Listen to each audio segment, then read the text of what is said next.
병원 침대에 누워 계신 어머니. 며칠째 그 어떤 소리에도 반응 없으시더니 아리랑 노래를 틀어드리자 어머니의 입술이 멜로디를 따라 움직이기 시작했습니다. 어머니는 아리랑을 좋아하셨습니다. 아리랑 아리랑 LA 아리랑. 당신만의 방식으로 가사를 바꿔 부르시던 그 목소리가 아직도 귓가에 맴돕니다. 1992년 4월 29일 LA의 하늘은 검은 연기로 뒤덮였습니다. 폭도들이 거리로 쏟아져 나왔을 때 어머니는 세탁소에 계셨죠. 20년간 하루도 빠짐없이 열었던 그 작은 가게는 우리 세 식구의 생명줄이자 희망의 끈이었습니다. 설날 추석은 물론 미국의 그 어떤 공휴일도 다 반납한 채 엄마는 세탁소에 사시다시피 일만 하셨죠. 아버지의 방탕한 생활에 견디지 못한 엄마는 나와 남동생을 데리고 캐나다에서 이곳 LA로 이주했습니다. 아는 사람 하나 없는 허허벌판 외국 땅에서 우리 자매를 지키기 위한 엄마의 노력은 처절했습니다. 입고 있는 옷은 모두가 교회에서 무료 나눔으로 얻어온 것이고 그 흔한 햄버거도 생일이나 무슨 명절 때에만 사주셨죠. 생일 케이크 한번 받아보는 게 소원이었는데 일 마치고 돌아온 엄마가 내민 건 밀가루 둘둘 뭉쳐 만든 술빵이었어요. 우리 엄마 맞아. 계모 엄마라도 이렇게는 안 해. 눈치 없는 동생은 엄마가 힘들게 만든 빵을 집어던지고 급기야는 집을 뛰쳐나갔습니다. 그날 엄마의 눈물을 처음 보았어요. 어린 자식 새끼 둘 데리고 기댈 곳 하나 없는 타국에서 모진 인생을 헤쳐나가느라 얼마나 힘드셨을까. 그 마음을 헤아리기엔 동생 또한 너무 어렸습니다. 한국 사람이 많은 LA 한인타운은 한국만큼이나 따뜻한 이웃이 많아 그나마 타국에서의 외로움은 덜했습니다. 365일 휴일도 없이 일하는 엄마를 위해 명절에는 떡이랑 부침개를 보내주셨고 한 푼이라도 더 버시라고 손님들을 소개해 주기도 하셨죠. 그분들의 성의에 보답하기 위해서라도 엄마는 꼼꼼한 바느질과 최상의 서비스 정신으로 손님들을 맞이하셨습니다. 그랬었는데 전쟁 같은 폭동이 일어났습니다. 처음에는 멀리서 들리는 고함 소리였습니다. 불이야, 도망가요. 이웃들의 비명이 점점 가까워졌고 곧이어 우리 거리를 향해 쏟아지는 돌멩이 소리. 검은 연기가 하늘을 뒤덮었고 사방에서 들리는 유리 깨지는 소리와 총성이 어머니의 귓가를 때렸습니다. 무장한 폭도들이 가게를 약탈하는 동안 어머니는 작은 창고에 숨어 떨고 계셨죠. 제발 제발. 어머니의 기도는 하늘에 닿지 못했습니다. 세탁소 앞에 휘발유가 뿌려지는 소리, 불이 붙는 순간의 폭발음. 어머니는 뒷문을 통해 겨우 탈출하셨습니다. 달리고 또 달렸습니다. 숨이 턱까지 차오르고 다리가 후들거렸지만 멈출 수는 없었습니다.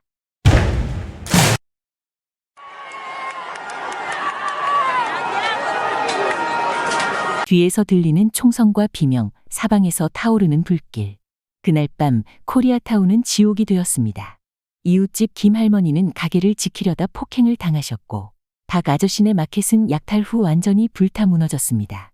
우리의 세탁소도 20년간의 추억도 모든 것이 하룻밤 사이에 잿더미가 되었습니다. 그날의 기억은 어머니를 결코 놓아주지 않았습니다. 특히 큰 소리만 들리면 어머니는 그날로 돌아가셨죠. 불이야, 도망가야 해. 빨리. 갑자기 일어나 현관문을 향해 뛰어가시곤 했습니다. 어머니의 트라우마는 다양한 모습으로 나타났습니다. 한밤중에 갑자기 깨어나 옷가지를 챙기시곤 했죠. 세탁물 찾으러 올 손님들 기다릴 거야. 그렇게 며칠씩 잠을 못 이루셨습니다.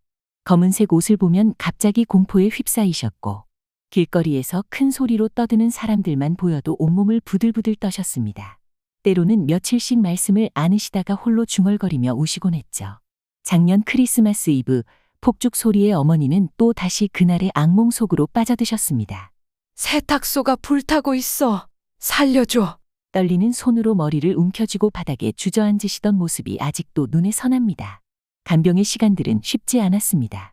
한 번은 한밤중에 어머니가 갑자기 사라지셨죠. 한국만큼 춥지는 않지만 그래도 겨울이라 반팔 속 옷차림은 혹독한데 엄마는 그날의 뜨거운 불길을 떠올리셨는지 겉옷을 모두 벗어놓으신 채 사라지셨습니다. 다행히 6시간 정도를 헤매다 결국 경찰서에서 찾았습니다. 세탁소에 가야 해. 세탁소에 가야 해. 추운 겨울 속옷차림에 신발도 신지 않은 맨발. 극이다 초점 잃은 엄마의 모습에 마음이 미어졌습니다. 또 한 번은 며칠 동안 식사를 거부하시면서 그들이 다시 올 거야. 이번엔 우리 집을 불태울 거야. 계속 중얼거리셨습니다. 설득할 때마다 어머니의 눈에는 그날의 공포가 가득했습니다. 어느 날은 갑자기 옷장 문을 열어젖히시고 오래된 옷들을 전부 끌어모으셨습니다. 이거 다 세탁해야 해. 손님들 기다리시는데. 한참을 옷들을 정리하시다가 갑자기 주저앉아 우시던 모습.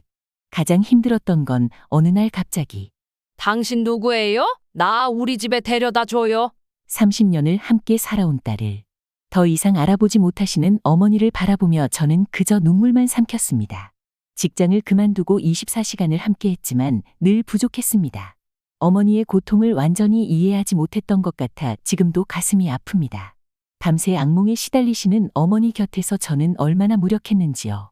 때로는 지쳐서 짜증을 내기도 했고 어머니의 반복되는 행동에 인내심을 잃기도 했습니다. 엄마, 이제 그만해요. 이렇게 말했던 순간들이 지금도 죄책감으로 남아 있습니다.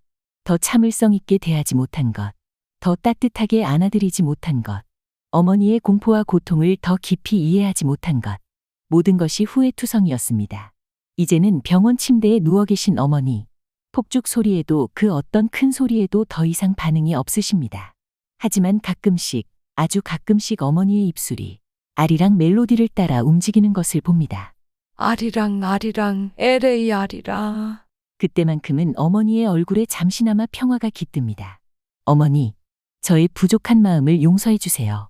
더 잘해드리지 못해 죄송합니다. 그래도 이제는 알겠습니다. 우리의 아리랑이 계속될 것이라는 걸.